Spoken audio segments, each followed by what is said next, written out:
Viewers, आज हम सीखेंगे खांसी की दवा। इसके लिए हमें चाहिए एलोवेरा, अदरक, हल्दी और शहद।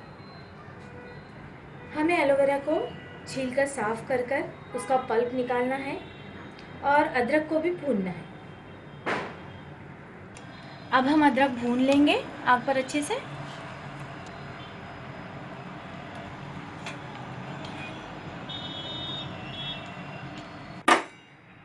अब हम इस तरह से एलोवेरा को भी भून लेंगे अच्छे से।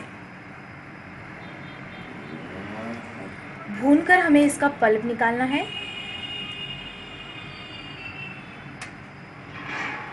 सर्दी के मौसम में छोटे बच्चों को जो खांसी होती है, इसे बड़े भी यूज़ कर सकते हैं। अब यहाँ पर हमने अदरक को भून लिया है और एलोवेरा को भी भून लिया है। अब हम उसमें शहद मिलाएंगे और थोड़ी सी हल्दी भी मिलाएंगे।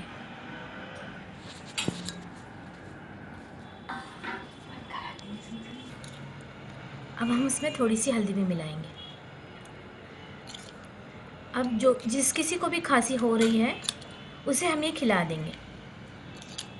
देखिए, इससे इंशाल्लाह 3-4 दिन में खांसी बंद हो जाएंगी। जिस तरह की भी खांसी हो, बंद हो जाएंगी। हमारे चैनल को प्लीज़ सब्सक्राइब करें, लाइक करें एंड देन शेयर करें।